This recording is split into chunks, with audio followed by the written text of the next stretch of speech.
Bonjour, Montreal. That's good morning. This is Breakfast Television. I'm Sid Sixero.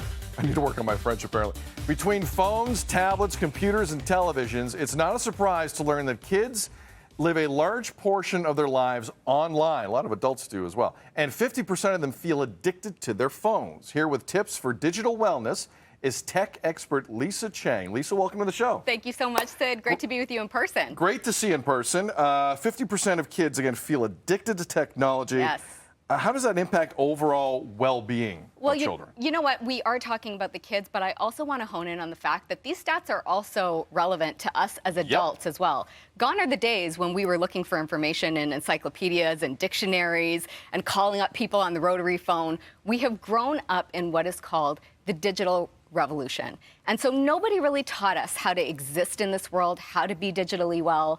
And so as adults, we're trying to navigate that, but we're also responsible for the upcoming generation. So really, it's about getting a hold of how we're doing mentally, how we're doing physically, emotionally as well. And once again, making this a wellness conversation, just like we would talk about food, water, nutrition, fitness, all the other things that we talk about in this space. It all makes sense. And again, we're focusing on kids to an extent, but like Lisa said, it's for all of us. All right, you have a ton of healthy habits here that any family can use to manage kids' time on a screen. Where do you want to start? Absolutely. So the first thing is something pretty basic and common sense, and it's what we hear the most, but it's the most difficult thing to do, and it's to put the phone down. In the last 2 years, we've really relied on technology, and for good reason, but I'm going to suggest that we socially distance ourselves a little bit from social media, from the devices. What does this put the phone down you speak of?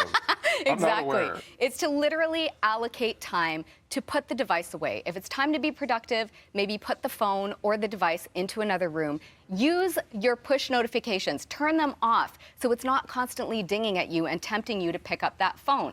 In addition, use your Focus app as well. So make sure that you're turning off the phone ahead of bedtime, let's say, so that your brain can relax. Take nature breaks, allow your eyes to rest.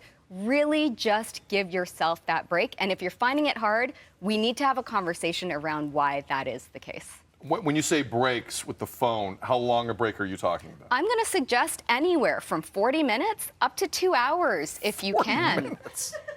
I can't put it down for 5 minutes. Exactly. 40 minutes. This is the big thing, is like, why is it so difficult to do that? We need to figure that out.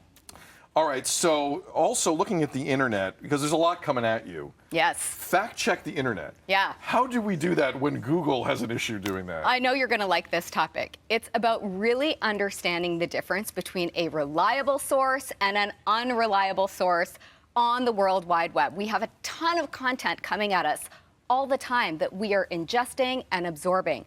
We need to understand the difference between what is reliable, what is unreliable. And an example of that could be a biased website, a sale that maybe appears a little too good and is going to lead you down the rabbit hole for a potential scam. Also, what's the difference between a filtered image and a non-filtered image, a curated story on the internet? We seem to really be struggling between what is real and what is fake. And so we really need to get our heads wrapped around that too. That's a huge issue. All right, what does being a good digital citizen mean? Yes, okay, so this is a huge term in the topic of digital wellness. It's about really having your manners in the digital space. I want you to always remember that what you put on the internet is forever. It exists permanently. So always ask yourself, is it true? Is it truthful? Is it kind? Is it useful to not only yourself, but also to everybody else? Would you say these things in the tone that you're saying it to somebody's face? Would you present yourself in this way? And the most important, is it representative of you today? Will it be representative of you tomorrow, a year from now, 10 years from now, when you're looking for that dream job? Always remember that what you put out there is permanent. Yes, important to remember. Finally, privacy settings. Yes. How do they help? Oh my gosh, this is a big one. As a family, as individuals, we have to understand that the World Wide Web can really expose us. We have to understand what our privacy settings are there for and what they mean. If you have someone young in your family, go through those privacy settings, make sure that they understand what a good password management system means, and also always remember, when you're posting something, be aware of what is in your surrounding. Never post your address, your street name, you in a uniform, you in front of the school, anything that can expose you. Always remember that people are looking for your data, and people are also looking to get your password.